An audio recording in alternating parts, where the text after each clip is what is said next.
So this past weekend, I took a trip to the beach, and I haven't been to the beach in a really long time. Now, of course, it's winter, and it was sort of overcast and rainy and chilly for most of the time that I was down there, but there was one day where it was just absolutely gorgeous outside. Not a cloud in the sky, sunny, and 68 degrees. So I walked down to the beach and I sat down and dug my feet into the sand and just began to observe the scenery around me. And the first thing that really struck me was just how huge the ocean actually is. The scale of the creation is something that is very difficult for my subjective experience to wrap its mind around. The majority of the planet is covered in ocean, and it's unimaginably large. And when you're sitting there looking out into it, it's just ocean as far as your eyes can see into the horizon, looking from the left to the right and just taking it all in. I had forgotten how huge the ocean is. And I say that as someone who was just sitting in a little spot on the beach, observing a tiny, tiny portion of the Atlantic Ocean shoreline and thinking to myself, this scene is playing out all over the world right now on every beach. For every ocean, the creation is huge. The scale of it is unimaginably large. But like what happens when you are walking in the woods with your shoes off and you begin to come into balance with your surrounding environment, the same thing happens when you put your feet in the sand. Your mind is racing as it usually races when you are disconnected from the earth. And then slowly, over time, you begin to slow down. There were this group of, I think they were seagulls, I would imagine. I mean, it was the beach. And there was a group of baby seagulls walking around with the adults. And it was funny, they were moving like a school of fish would move in the water, in the sense that they were seemingly haphazardly moving around in no discernible, logical way, but they were united in the way that they moved, the way a school of fish sort of darts around, And the adult seagulls were teaching them how to find food. They were showing them how to survive. And it was so interesting to juxtapose that scene with the scene of children that were out there with their parents, human children, with their parents, and the children were just so alive with joy and excitement at what they were seeing and experiencing on the beach. They were in a state of mind that was different than the adults. And even at one time, one of the adults said, "Hey, get back here," to their child who was just running and splashing in the water and having the best time. And, the adult had that paranoid energy, which any parent has for the most part when it comes to the safety of their child, and was just like, "Hey, you're getting a little too deep in the water there, come back." It wasn't ill-spirited or anything like that. It was just that natural impulse of a parent. And then every once in a while, someone would walk by with a dog, and the dog is splashing in the water and just having a blast, and the whole thing was just so incredible, the way that the animals were interacting with the ocean and the beach, and the children, the human children, were interacting in the same way as the animals, and it was only the adults that were not quite in the moment. But even then, just, the ones that were walking by barefoot, you could tell that they had a slower, calmer energy about them than the people that were walking by, working out, running on the beach, or just they had their shoes on because it was sort of chilly out and they were all covered up. You could tell that they just had a different energy about them. The dogs and the children are in a less disconnected state than we are. So it's much easier for them to just jump right in to the energy that the ocean and the beach infuse into our state of mind, the way it's just naturally designed to function. Our bodies are designed to be in resonance with the earth. I experience this just as much as anyone else. I become disconnected, and it's not until I reconnect in that way that things start to clarify. And one of the ways that this played out is as I began to come into resonance with the earth, and things started to slow down, and my awareness expanded. I started to really pay attention to what the water was doing.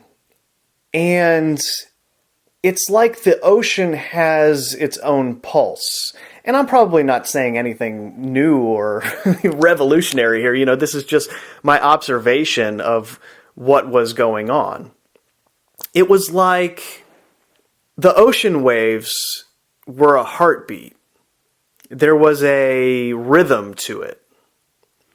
And as a part of that rhythmic exchange, there is an energetic transfer from the water to the land. Now, physically or chemically, a scientist would probably have a whole dissertation on how the salt water interacts with the earth in a way that it produces sand. And they would have chemical formulas and all sorts of math to back this up.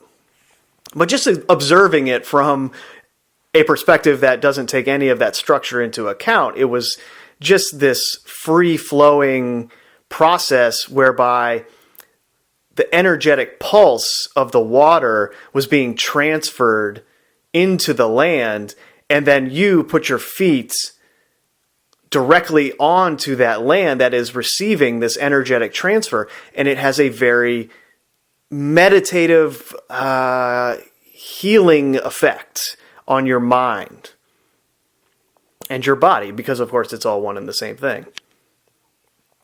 And so I'm observing this, and I'm thinking of my own body and my own heartbeat and the blood that is flowing throughout my body in the same rhythmic cycle that the ocean waves are exemplifying, in the way that they recede and then crash, recede, crash, recede, crash, recede, crash. It's like the same pulse as your heartbeat. And I was sitting there just thinking about this. Recede, crash, heartbeat.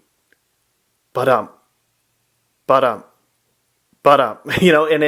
and what the thought just came into my mind in that moment to begin breathing with the pulse of the ocean. So I would watch as the water receded.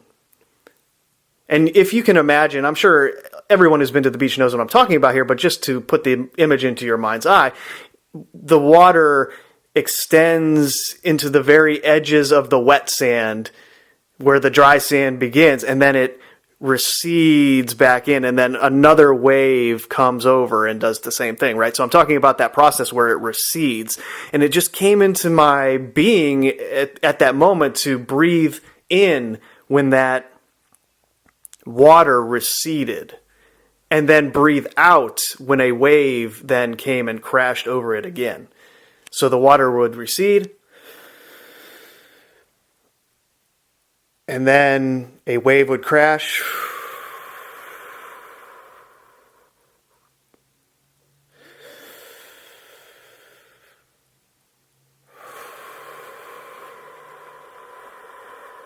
Now, it's hard to replicate it when I'm obviously sitting here not in that environment, but hopefully you get the idea of what I was doing in that moment.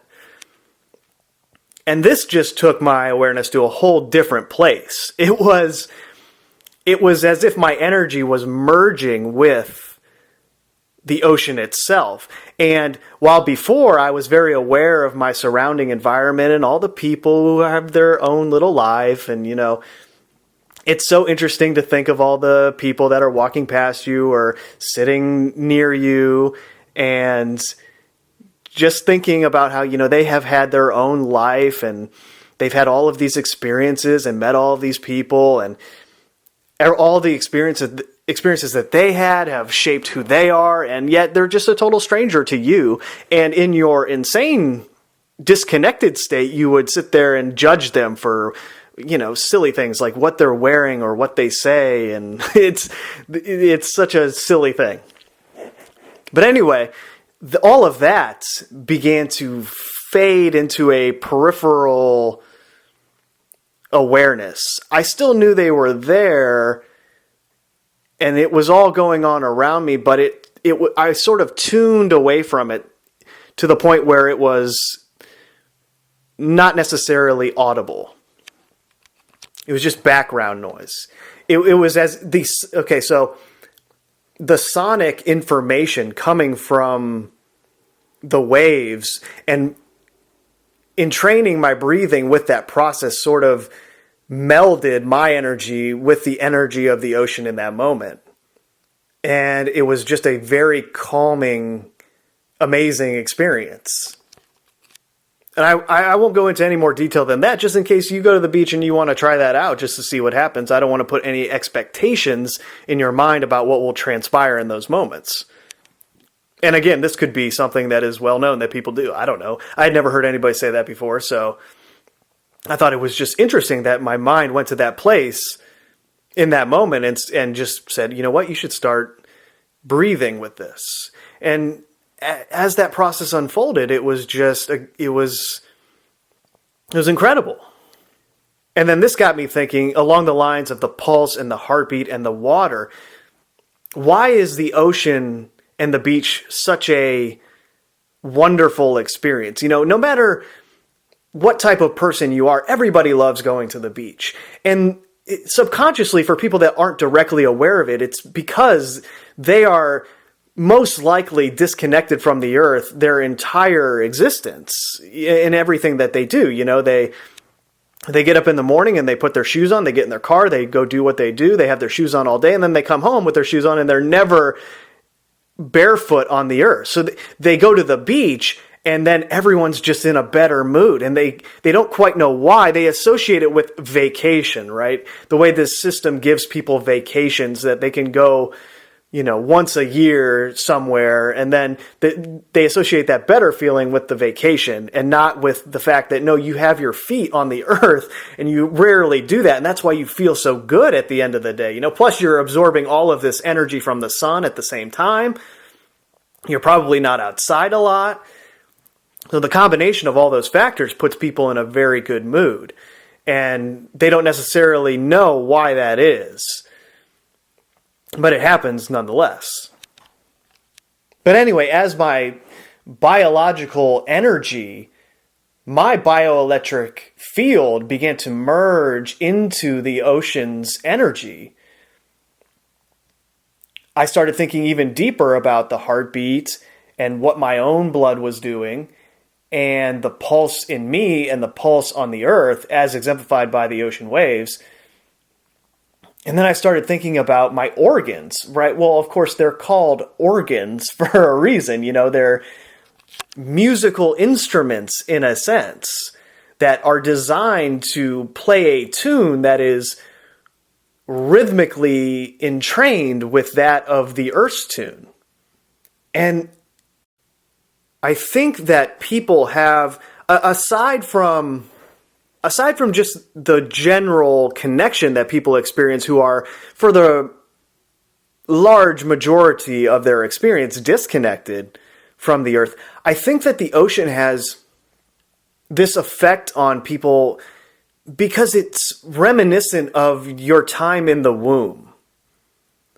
if you think about it, when you're in your mother's womb, you're surrounded by water, and you would be in an environment that is enclosed or closed off from the rest of the environment around you. You have no concept of the outside world in those moments when you're in the womb.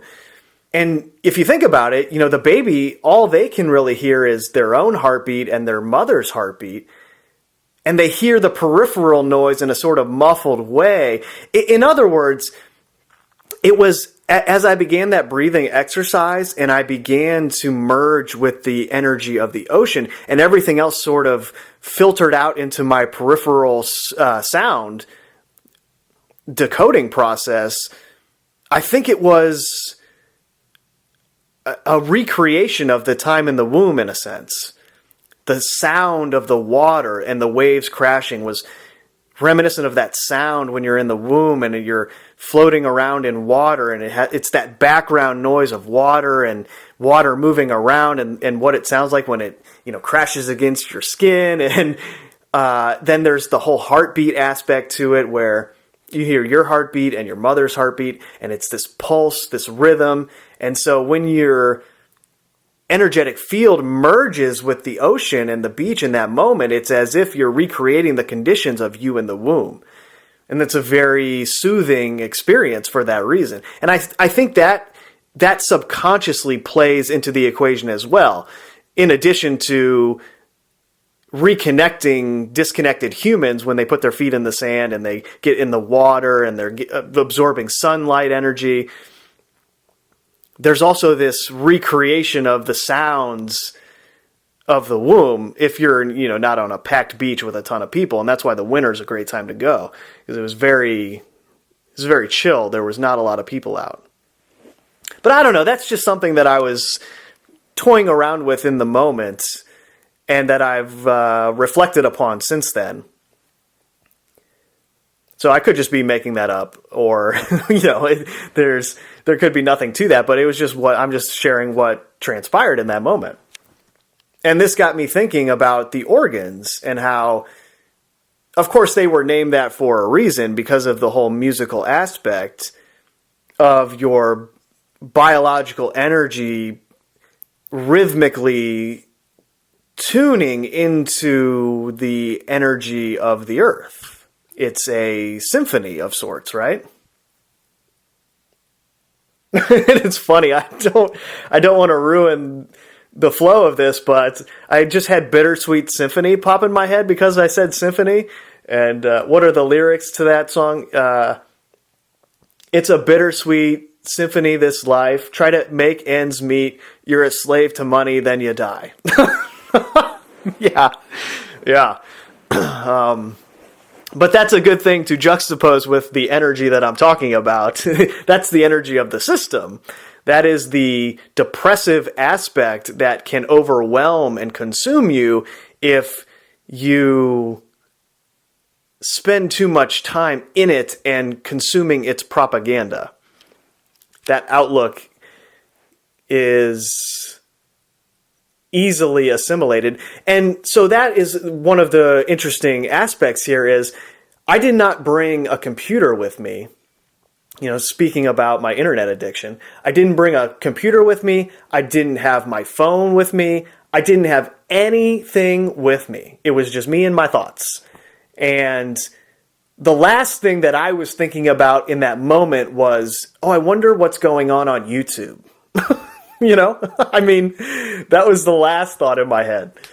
But I was thinking about the organs, and it got me thinking about what Victor Schauberger went over about water and how this artificial system that we've put in place to support cities and suburbs, where the water is pumped out of the ground before it reaches its full maturity in the cycle, that it's designed to cycle through in its natural progression on the earth, in a forest, or even the ocean, the evaporated water from the ocean that goes up. Well, that whole process. You learned 5th grade science. I don't need to go over that. But so I was thinking about that because the water, as he said, is not in its correct state to be beneficial. And in reality, it's actually sucking energy from our bodies when we consume it in that way, because of the way that it's pumped out of the ground in an immature state and then piped through this system into people's homes. And then the pipes aren't structured in a way that is beneficial in the sense that it's not recreating the toroidal flow, the vortexual flow of the water that exists in a natural stream, for example, or a river or the ocean or whatever. And I started thinking of this and the effect that the water was having on everyone, not only because I was putting my feet in this alive water of the Earth's ocean, but also because in the context of organs, right, every old church all over the world has, well, not every, I shouldn't say that, but the majority of the old churches all over the world have a organ built into the very structure of the building. And pipe organs in these churches are exactly what it sounds like. They're a system of pipes built into the walls and all throughout the church that the organ notes are played through. And this is where all of the hymns come from. The hymn, the hum, right? The vibration. So it's not an accident, of course, that our own musical instruments would be called organs.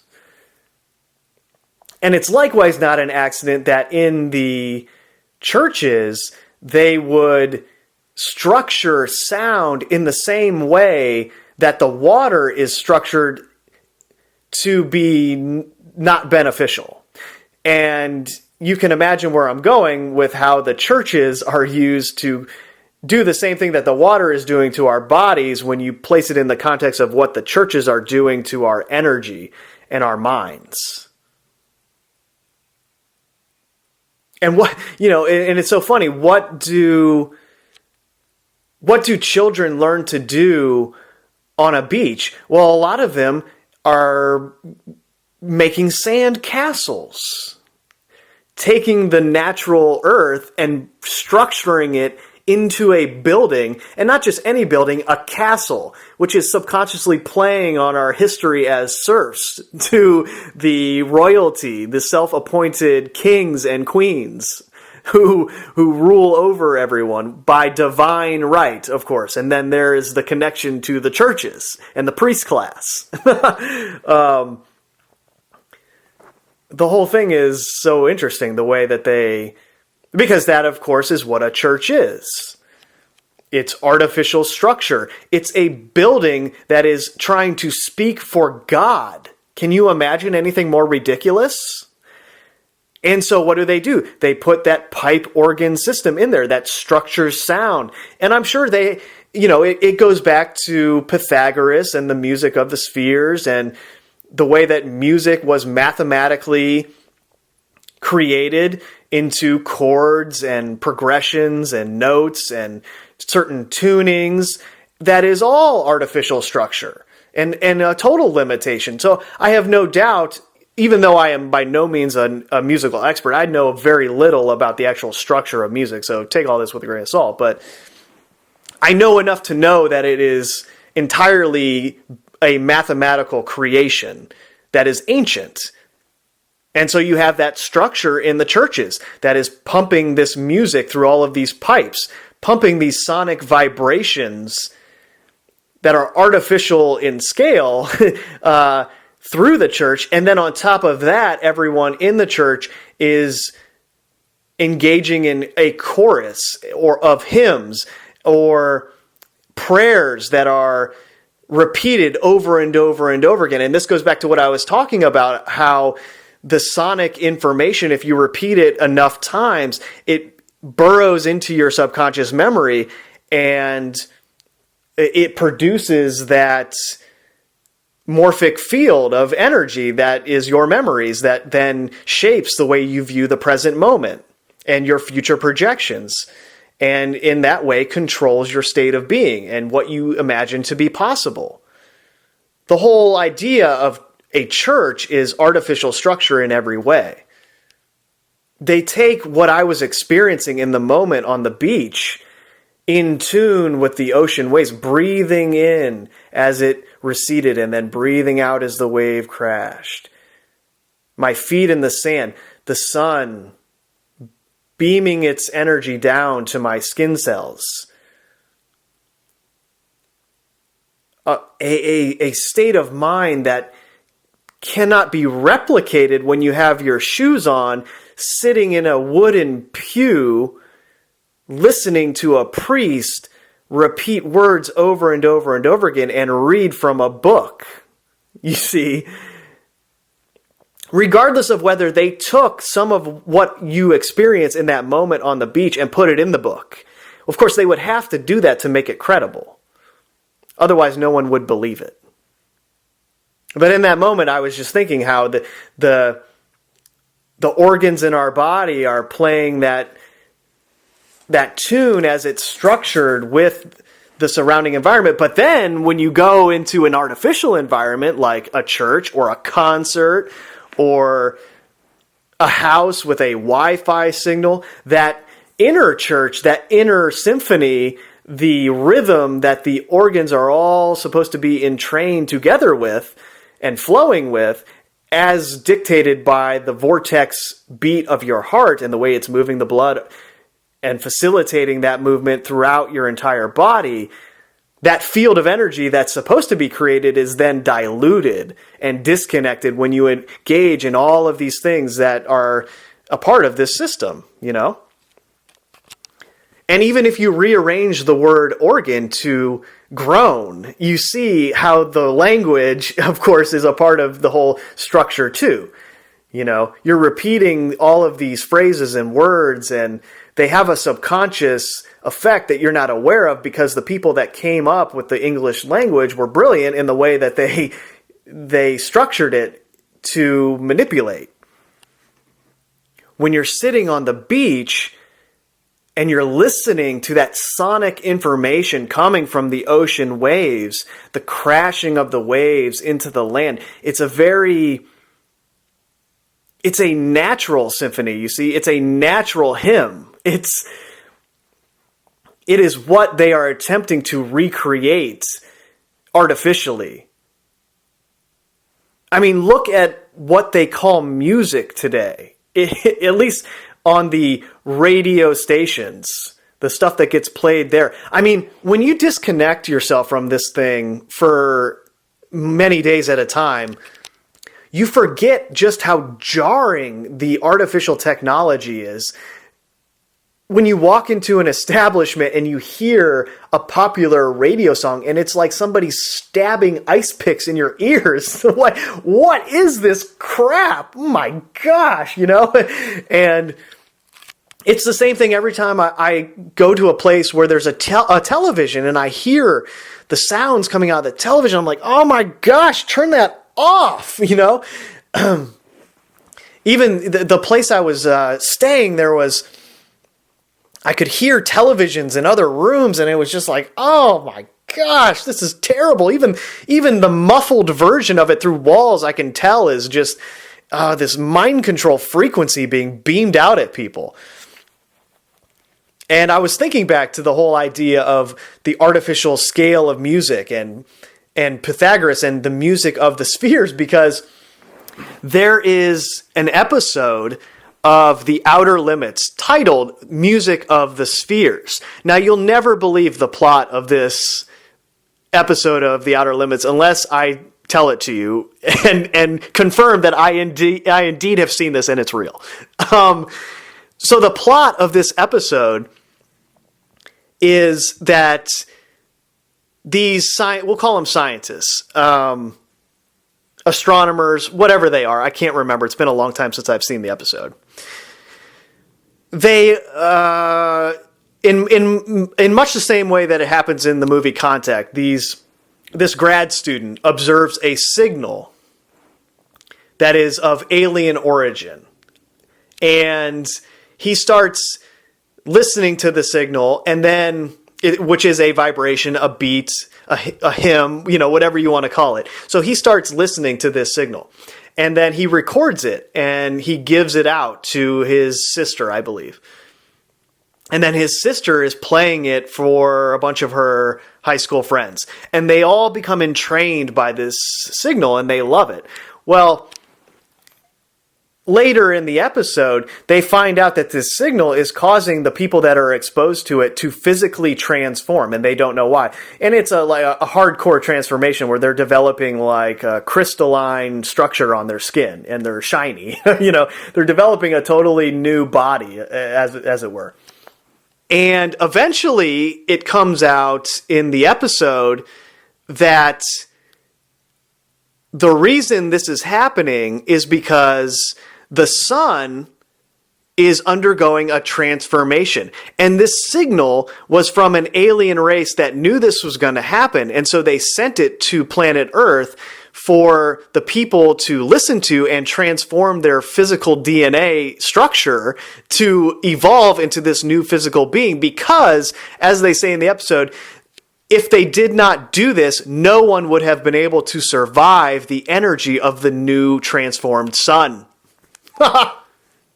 And at the end of the episode, everyone has to make a choice. They either listen to the frequency and they transform their bodies in order to be able to go outside, or they make the choice to stay inside for the rest of their life until they die. They won't be able to go outside. What does that sound like? I mean, does it sound like this whole system and the internet and technology and how it is just burrowing its way into people's minds and disconnecting everyone from nature and the earth, and how there's a certain minority of people out there that are trying to rebel from this whole thing that's going on, and how we're tuning into a frequency that might just be coming from a transformed sun? Might just be the reason that a lot of people are starting to question what's going on and starting to figure this out. And this was in an episode of The Outer Limits. Of course, there's a lot of metaphors involved there as far as physical transformation goes, but you get the idea, right? So all of this is going through my head when I'm on the beach.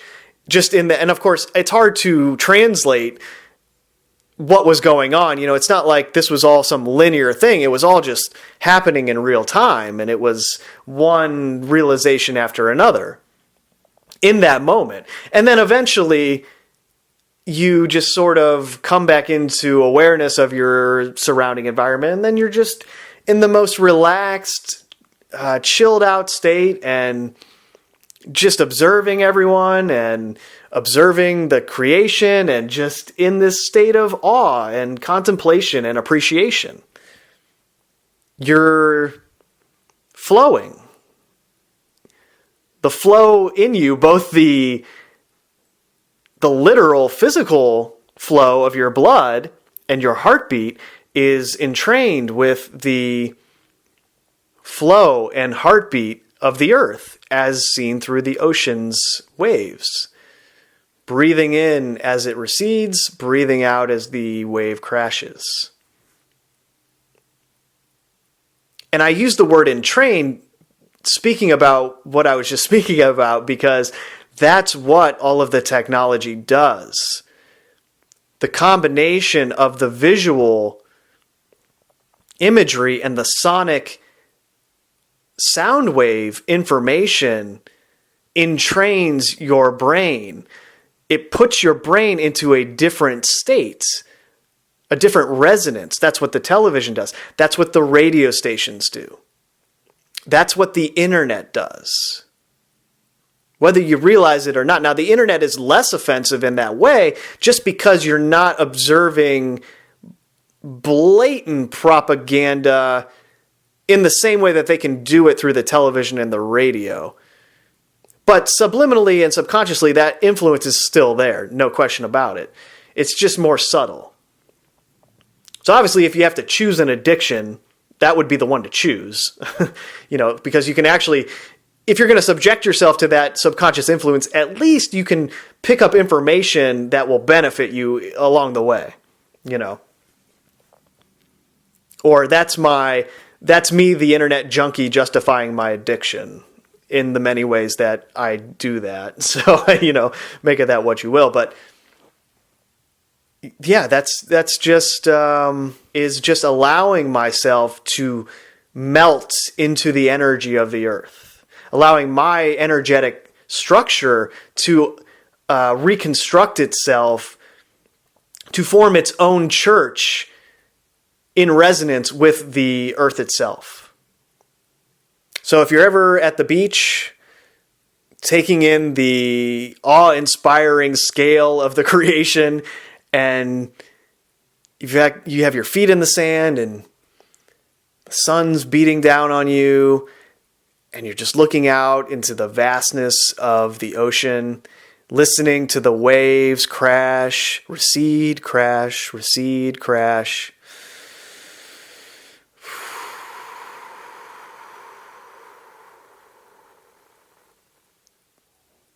And your body begins to tune into that energy.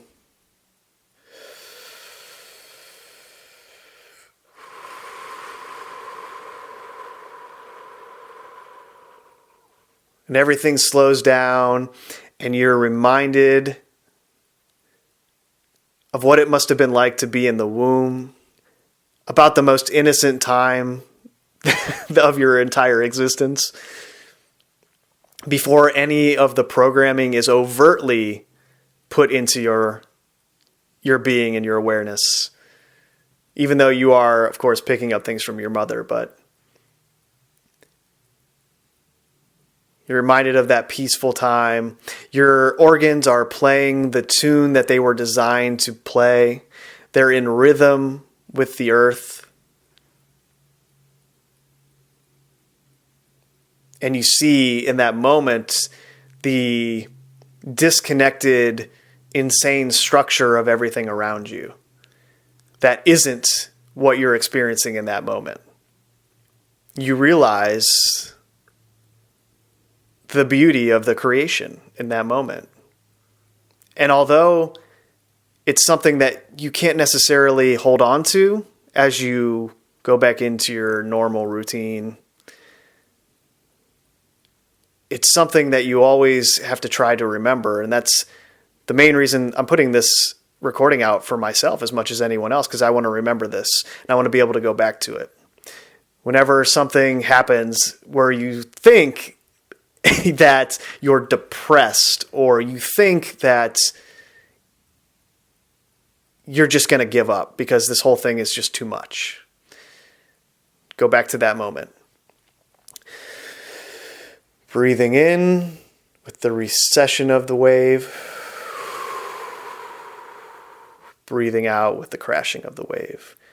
And allowing the energy of the earth through the water to crash into the land and be absorbed through your feet into your body. And then your energy travels down the same path into the earth, into the ocean, discharged. All of that anxiety and everything that goes along with it.